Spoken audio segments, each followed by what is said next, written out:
What's up guys, Mike here, the Detroit Borg with a look at the Apple iPhone. So this retails for $499 or $599 in 4 or 8 gig versions.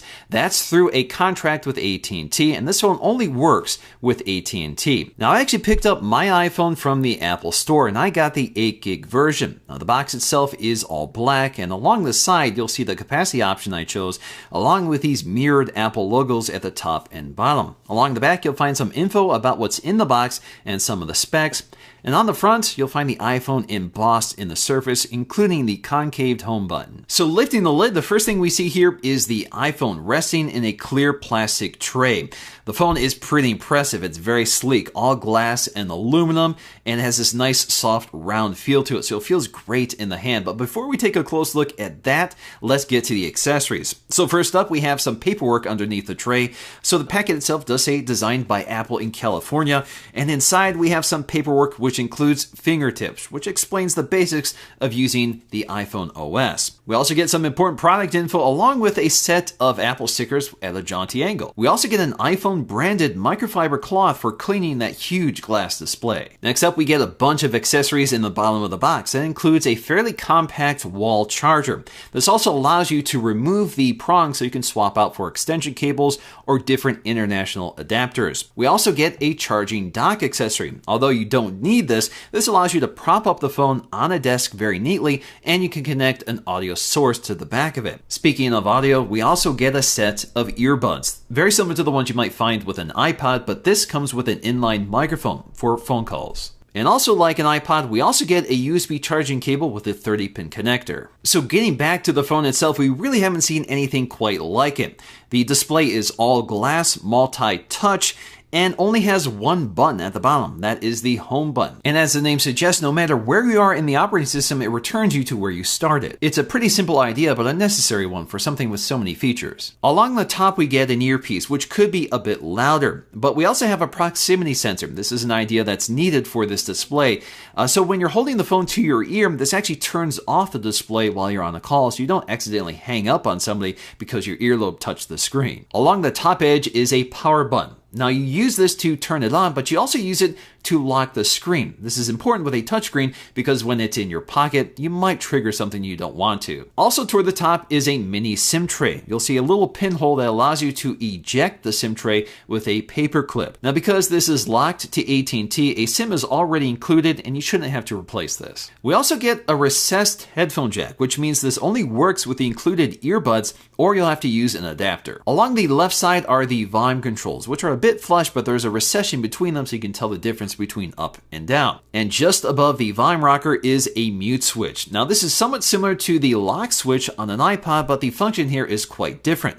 This will silence the phone speaker, but you still get a vibration to let you know when a call is coming in. In terms of the glass on the front, this is glass. It's not plastic, so it can shatter, but fortunately, this is a chemically treated glass called Corning Gorilla Glass. So it should be scratch and shatter resistant, but you still want to protect it when possible. The home button itself is made of plastic, which looks like the glass material, and it's really flush, so you don't have to worry about stuff getting between the glass and the edge of the button. In terms of the touchscreen technology, not only is it multi-touch, but it's also capacitive, meaning that it requires contact with your skin to work. So that's unlike a resistive touchscreen, which requires pressure of any kind. So that means no stylus is necessary. Your fingers work just as well. When it comes to this display, Apple calls this a widescreen iPod, and that's essentially what it is. It's quite big at 3.5 inches with a resolution of 320 by 480. That's really sharp. That gives you 165 pixels per inch. It's also an extremely bright and vivid display. It's very colorful and works great outdoors. Gives you a lot of screen real estate, especially for web browsing. Speaking of the web, one of the great things about this phone is that you get a full wireless internet experience. You can take it anywhere you go thanks to cellular data. Now this runs on the 2G or Edge networks. Now that's not as fast as the latest 3G network, so it would be nice if we had those speeds, but right now Edge is more mature than 3G. Another really clever feature of the iPhone is that we have an accelerometer, so it knows how the phone is being handled, and it knows when it's in portrait or landscape orientation, and can reorientate the content for that orientation. Along the bottom edge, just below the home button, is the 30-pin dock connector. Again, very familiar to the iPod, so those iPod accessories should work with this phone. We also have the microphone and a loudspeaker. Now, the loudspeaker isn't as loud as my flip phone, so it would be nice if they could boost this a bit. So sometimes I can't hear my phone calls ringing in my pocket, but with the built-in vibration motor, I can actually feel calls when they're ringing in my pocket. Now, the design of this phone really pays a lot of attention to high-end materials. So it's surrounded in anodized aluminum, very similar to Apple's new high-end MacBook Pros. Although we don't get a backlit Apple logo like we do with the MacBook Pro, we do get a mirrored inset Apple logo, which can be used as a mirror for the rear-facing camera for those self-portraits. Speaking of portraits, we get a really impressive 2-megapixel fixed focus camera along the back. Although we don't get an LED flash and it doesn't record video, we get pretty solid images out of this camera.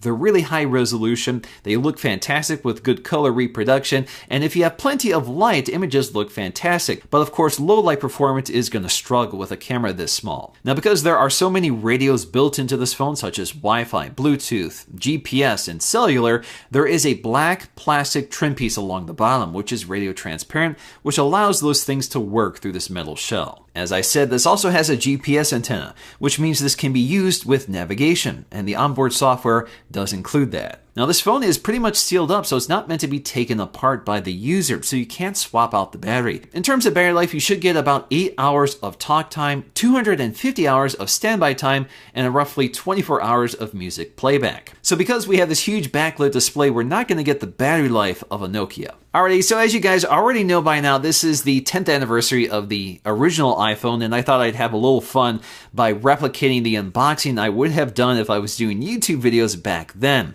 Now, of course, things have changed a lot since this phone came out, but this was one of the most influential gadgets to come out in my lifetime.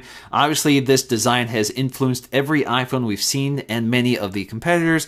So many of the things that this phone established, like the home button, the proximity sensor, the multi-touch screen, the glass and metal design, the camera along the back, the button layouts, and the overall form factor really hasn't changed that much in 10 years. It's just scaled up in size, increased in power and quality. Obviously, this iPhone has been upgraded to iOS 3.1.3. That's the latest version it can run.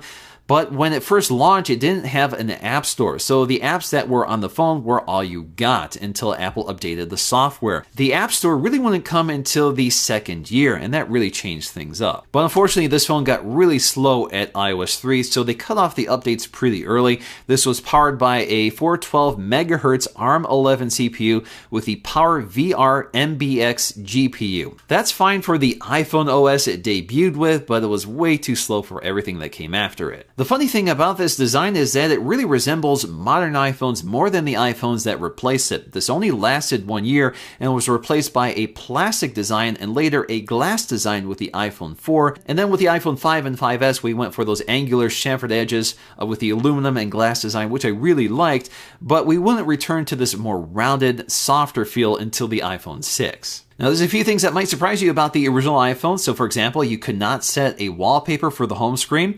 There was no front-facing camera. The rear-facing camera did not have autofocusing, did not have an LED flash, and could not record video. The messaging app could not send photos or video. And in order to update the software or sync music and files to your phone, you had to do it through iTunes. Now, something you might have noticed about the original iPhone is that many of them are pretty beaten up. So it's pretty hard to find one in good condition that's been used. And that's because this phone arrived before the accessory business exploded. So a lot of these were just used without cases, so they got pretty trashed, including mine. So regrettably, I don't have a mint condition one to look at. Alright guys, hope you enjoyed this quick look at the original iPhone. If you guys enjoyed this video, let me know with a like, and I'll see you again in my next video.